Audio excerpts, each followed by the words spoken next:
Salam sejahtera untuk kita semua. Pelajaran sekolah sahabat dengan tema utama mengelola bagi sang guru sampai dia datang. Pelajaran ke-6, menyimpan harta di surga. Rabu 8 Februari. Dari seorang penipu menjadi pangeran. Sebagai orang muda yang mengasihi dan takut akan Allah, Yakub turut berkonspirasi dengan ibunya Ribka untuk menipu ayahnya dan mendapatkan berkatnya. Sebagai akibatnya, dia memulaikan kehidupannya sebagai orang dewasa dalam langkah yang salah, harus melarikan diri atau mungkin menghadapi kematian. Ribka berkata kepada Yakub, "Larilah kepada Laban, tinggallah padanya beberapa waktu lamanya, sampai kegeraman dan kemarahan kakakmu itu surut daripadamu. Kemudian aku akan menyuruh orang menjemput engkau dari situ." Kenyataannya Yakub pergi selama 20 tahun dan dia tidak pernah melihat wajah ibunya lagi. Bacalah Kejadian 32 ayat 22 sampai 31. Apakah yang terjadi kepada Yakub di sini dan pelajaran-pelajaran rohani apakah yang dapat kita ambil tentang kasih karunia Allah dari cerita ini? Bahkan saat kita membuat keputusan-keputusan yang salah. Melalui kerendahan hati, pertobatan dan penyerahan diri, manusia yang berdosa ini telah menang terhadap pemerintah surga. Ia meneguhkan pegangannya terhadap janji-janji Allah, dan hati daripada kasih yang tidak terbatas itu tidak dapat menolak permohonan orang yang berdosa itu. Kesalahan yang telah menuntun kepada dosa Yakub dalam memperoleh hak kesulungan dengan tipu daya sekarang jelas dinyatakan di hadapannya.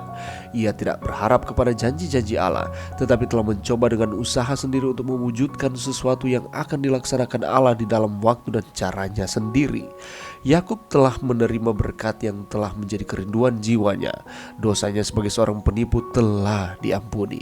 Alfa dan Omega jilid 1 halaman 228. Bacalah Kejadian 49 ayat 29 sampai 33. Meskipun Yakub tidak lagi mempunyai kepemilikan di Kanaan, petunjuk apakah yang dia berikan kepada anak-anaknya mengenai penguburannya? Siapa saja yang juga dikuburkan dalam gua itu? Menurut pendapat Anda, mengapa Yakub membuat permintaan ini? Kitab suci memberitahu kita bahwa 3 bapak-bapak dan istri-istri mereka dikuburkan dalam gua yang sama. Keyakinan Yakub akan Allah begitu kuat, dan dia mengakui dirinya sendiri sebagai orang asing dan pengembara di atas dunia ini. Meskipun dengan kesalahan-kesalahan, dia meninggalkan rumah tanpa memiliki apa-apa, tetapi ia kembali ke Kanaan sebagai seorang yang kaya. Meskipun kita memiliki kesalahan, Allah tetap dapat memberkati kita. Akan tetapi, jauh lebih baik memulai dengan menghindari kesalahan. Pilihan apakah yang sedang Anda hadapi, dan bagaimana menghindar melakukan yang salah? Pelajaran yang bisa kita dapatkan pada saat ini, secara psikologis pada umumnya orang mengutamakan pemenuhan keinginan dan kebutuhan mendesak atau kebutuhan dan keinginan yang ada di depan mata. Kenyataannya, harapan yang tertunda membuat putus asa. Sebab itu dibutuhkan kesabaran untuk menunggu penggenapan janji Allah sesuai dengan waktunya yang tepat. Tetapi manusia cenderung mencari kepuasan instan, ingin mempercepat pemenuhan janji dan pencapaian harapan mereka.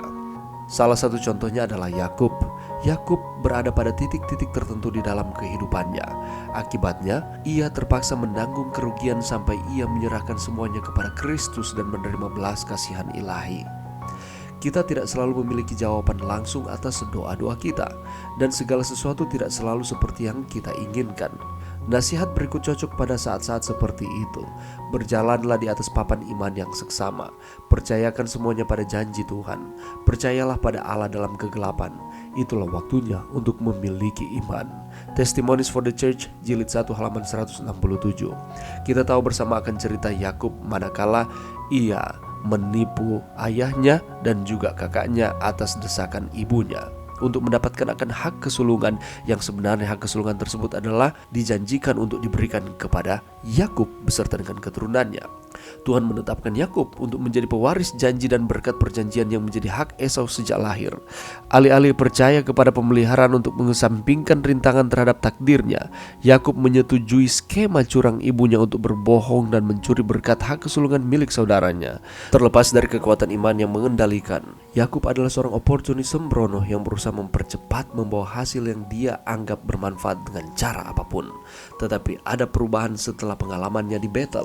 Yakub dijamah dan diubahkan oleh penglihatan tangga yang menghubungkan langit dan bumi. Dalam pertemuannya di Yabok, setelah banyak menangis dan memohon, dia diberi nama Israel. Perubahan namanya memperingati pertandingan gulatnya dengan Allah dan hasil kemenangannya. Kemenangan Yakub mewakili pengalaman orang yang diselamatkan. Ada konsekuensi dari perbuatan yang dilakukan oleh Yakub, ialah sampai ibunya meninggal, ia tidak bertemu kembali dengannya. Dan ada perasaan bersalah yang menghantui akan kehidupannya setelah dia mendustai akan ayah dan kakaknya.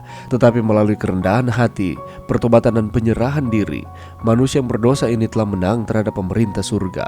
Ia meneguhkan pegangannya terhadap janji-janji Allah, dan hati daripada kasih yang tidak terbatas itu tidak dapat menolak permohonan orang yang berdosa itu. Dia sadar akan kesalahannya dan dia meminta ampun kepada Tuhan. Dan Allah memberkati Yakub. Allah tidak meninggalkannya. Dan ini memberikan pelajaran kepada kita bahwa manusia itu berubah.